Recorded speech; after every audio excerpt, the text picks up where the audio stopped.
Bonjour et bienvenue dans l'Histoire 2, je suis Matho et aujourd'hui je vais vous parler de Fallout.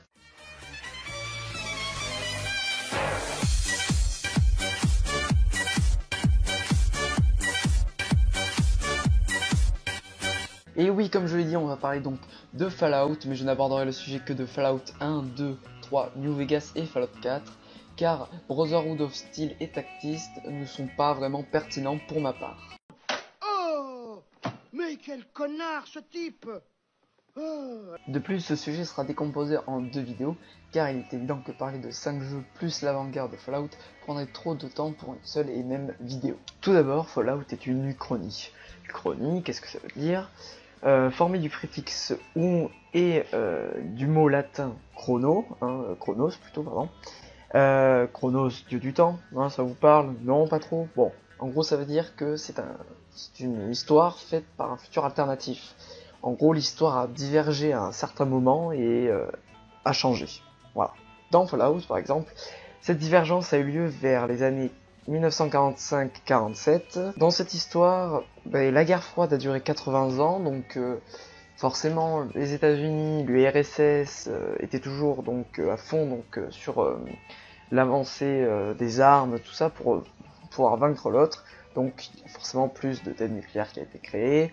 Il se concentrait plus sur les manières technologiques que sur les manières plutôt divertissantes. Il n'y avait pas d'écran plat et tout qui sortent. Vous doutez bien, les téléphones portables n'existaient pas vraiment. Ils sortaient d'autres choses, donc les téléphones fixes, comme il y avait à l'époque par exemple. Dans cette guerre froide, l'USA s'est complètement imposé, car son niveau de technologie était vraiment très haut. Il possédait le train le plus rapide du monde, ce qui permettait de relier les deux côtés du pays assez rapidement. Voilà, donc ça c'est en bonus, c'est la carte des chemins de fer des États-Unis.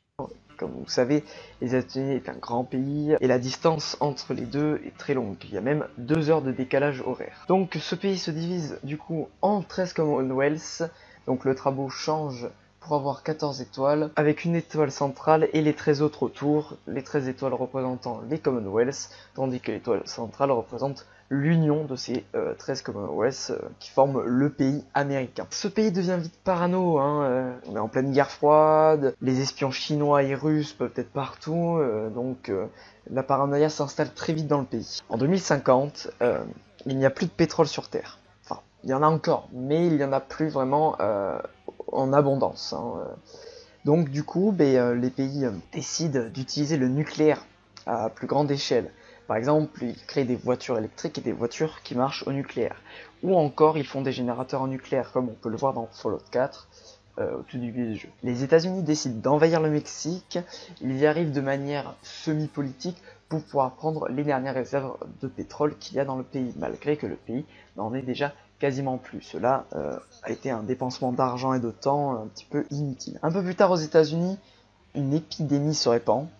Le pays décide donc de fermer les frontières. C'est la première quarantaine nationale. Voilà, c'est la première au monde. L'atome est partout. Ils s'en servent pour l'électricité, comme j'ai pu vous le dire, pour les générateurs, les armes, tout ça. Et donc tout le monde apprend à vivre avec lui à ses côtés. En 2053, une explosion à Tel Aviv a lieu. C'est une explosion nucléaire d'une attaque terroriste. Donc en 2054, il y a eu des petits échanges nucléaires entre deux États. Donc les USA décident d'embaucher une société, Voltec.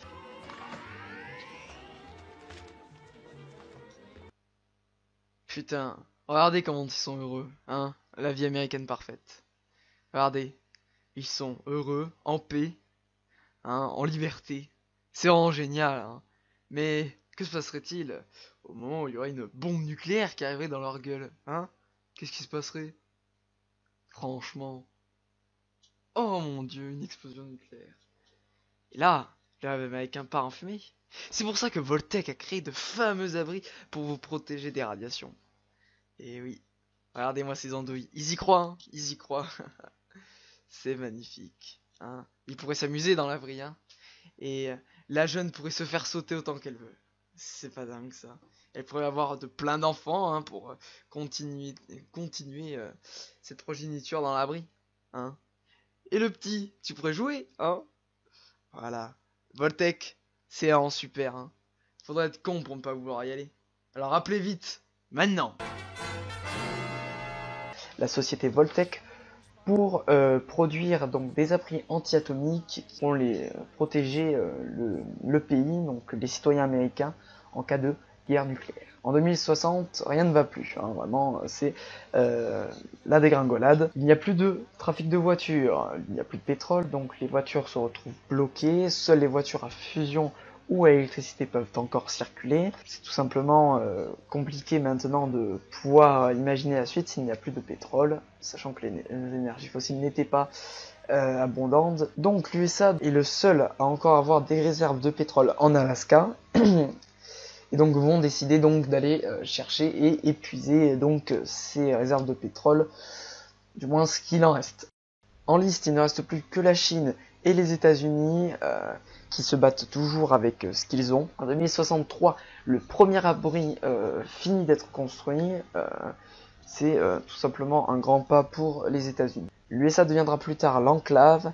D'ailleurs, c'est déjà le cas, mais en secret, l'USA se transforme en enclave avec des bases secrètes et un projet de tout simplement devenir plus puissant après une guerre nucléaire. Les abris donc sont très instables, hein, instables entre guillemets, c'est voulu par le gouvernement américain de construire de faux abris, certains qui accueilleront des gens mais qui font des tests sur certains abris laisseront passer les radiations pour voir l'effet sur les humains, d'autres mettront plus d'armement, aucun divertissement.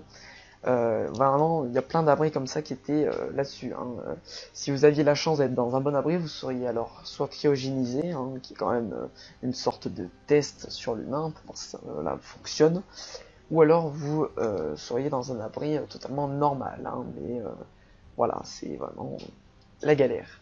Seul l'enclave aurait un vrai abri fortifié qui permettrait de tout garder, ainsi qu'une base en plein océan. Tous les tests et résultats donc de ces abris seront envoyés donc à la base de l'enclave pour pouvoir étudier le sujet. Sur environ 200 abris, environ 180 seraient utilisés pour faire des tests, malgré que dans les jeux on en est résulté que environ 140 à peu près au total d'abris. Mais je pense que Bethesda garde pour les futurs jeux de mettre d'autres abris en plus. Les États-Unis prennent le contrôle du Canada, hein, sans problème.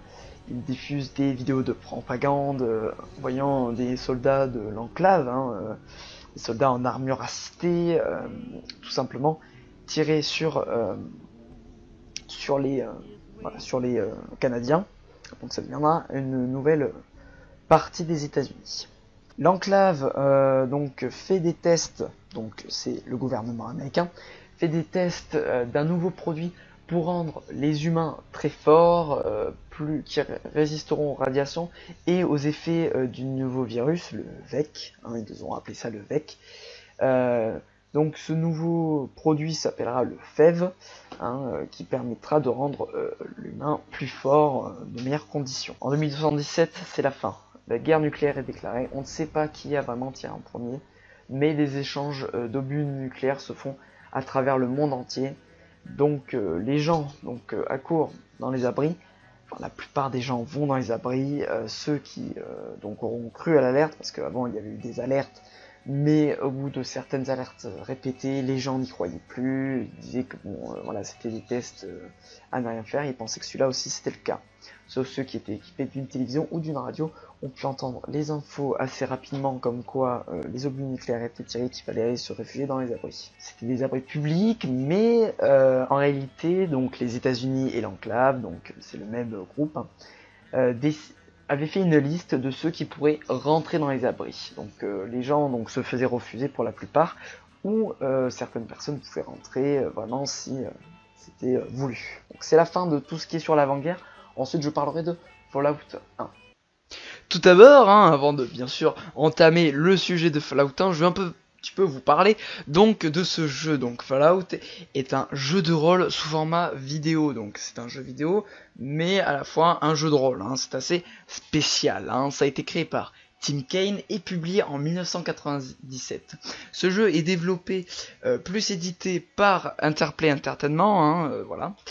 Et ce jeu donc, c'est donc du post-apocalyptique à la manière de Mad Max, hein, par exemple, pour ne citer que ça. Donc que veut dire Fallout? Fallout signifie retomber, hein, en tout simplement les retombées radioactives, après que une bombe nucléaire ait explosé. Donc maintenant je vais entamer le sujet de Fallout 1, hein, donc le premier de la licence. Donc Fallout 1 se situe en 2161, donc bien après 2077, hein, la guerre nucléaire. Donc le jeu est en 2D isométrique, hein, donc c'est un petit peu une sorte de 2D mais un petit peu 3D mélangé, c'est assez spécial, hein. De toute façon vous aurez des images à l'écran pour vous montrer ça, hein. Donc, qui on est dans Fallout 1? Tout simplement, on est un personnage, donc vous allez lui donner un nom, ainsi qu'au début vous allez choisir des attributs spéciaux, hein, s'il sera fort par exemple en force, hein, S pour strength, en perception, en endurance, tout ça. Donc tout ça va se choisir au début du jeu, hein, ainsi que certaines compétences, entre guillemets, par exemple en crochetage ou quoi, hein, c'est connu pour Fallout. Donc voilà, on est un résident de l'abri 13, hein, l'abri 13, qui n'a jamais été ouvert. On est les premiers à sortir, car on doit retrouver une petite puce qui va permettre de filtrer l'eau, car celle qu'il y a dans l'abri est tout simplement en panne. C'est assez problématique, on va pas se le cacher, surtout que l'abri devait rester fermé le plus longtemps possible. Dans ce monde, le protagoniste va rencontrer des créatures dangereuses, ainsi que des survivants plus ou moins hostiles ou amicaux, ainsi que des ghouls par exemple, hein, les ghouls, voici ce que c'est. Alors qu'est-ce qu'une ghoul, vous allez me le demander? Une ghoul est une personne qui a été touchée fortement par les radiations lors des explosions, hein. Donc une ghoul est une créature, on va appeler ça plutôt, avec un métabolisme très réactif, c'est-à-dire qu'une ghoul va pouvoir vivre très longtemps, hein, mais vu qu'elle est empoisonnée par les radiations l'aident à vivre plus longtemps, mais la détruisent aussi, hein, elle commence à se désintégrer, et sa santé mentale va vite se désintégrer, elle aussi, ce qui va donner des ghouls sauvages qui vont attaquer les gens sans aucune raison. Ainsi que des super mutants. Donc qu'est-ce qu'un super mutant? Un super mutant est un homme qui a été modifié génétiquement par le FEV, hein, j'en ai parlé tout à l'heure dans la vidéo, ce qui les a rendus comme ça et stériles, hein. Donc c'est-à-dire que les super mutants ne peuvent pas se recréer, ils sont obligés de choper des humains, hein, dans la nature et de les transformer ensuite en super mutants pour assurer la survie de l'espèce. Donc une fois que cette puce a été trouvée, on rentre à l'abri, on la change, mais le superviseur décide de stopper les super mutants à la surface, hein, qui sont là. Donc il nous envoie pour faire ceci. À la fin, vous êtes exclu de l'abri pour cause vous seriez trop dangereux, entre guillemets. Bien, maintenant on va parler donc de Fallout 2. Fallout 2, donc... Qu'est-ce que c'est donc? Après que...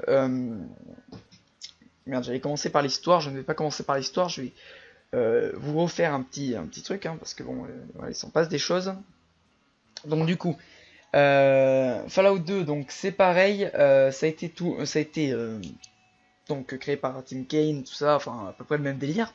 Seulement cette fois-ci a été développé par Black Isle Studio en 1998, donc un an après Fallout 1. Qui est une suite de Fallout 1, c'est la suite directe, hein, même ligne directrice.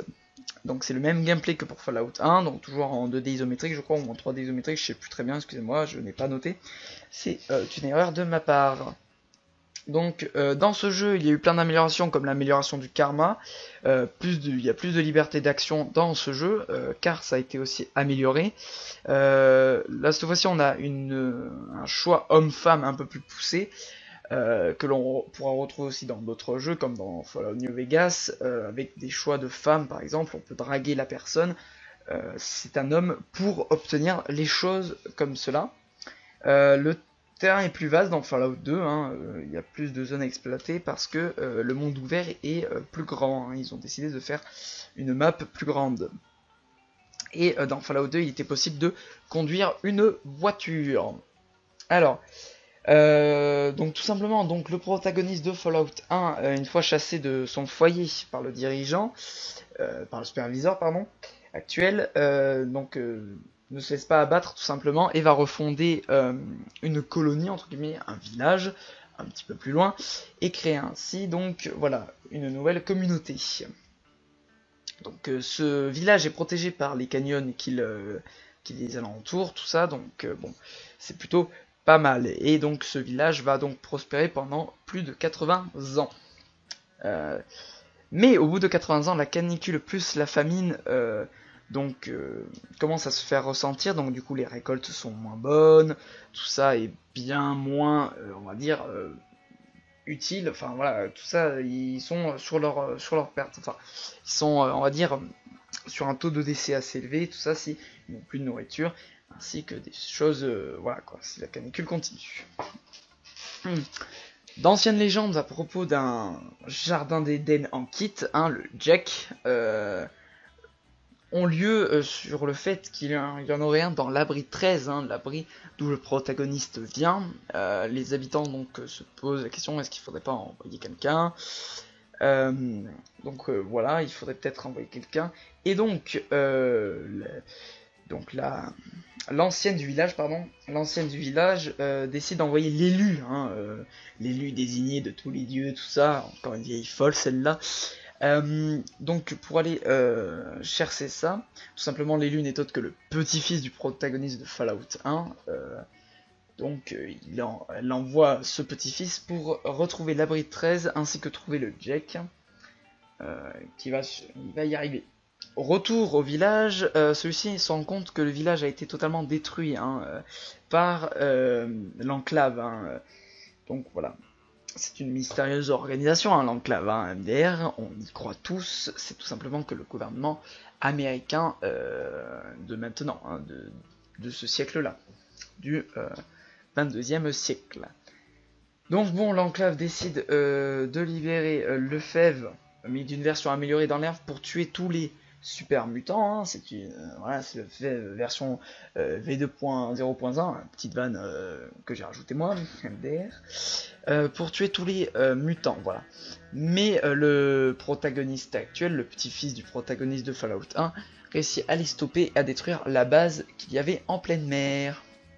Et voilà, c'est la fin de la vidéo, donc bien sûr, je t'invite à laisser un pouce bleu, à commenter, ainsi qu'à t'abonner pour plus d'histoires. N'oublie pas d'aller checker les 2 chaînes principales de Julien et de moi-même, ça nous fera extrêmement plaisir, et je te dis à la prochaine l'ami, ciao.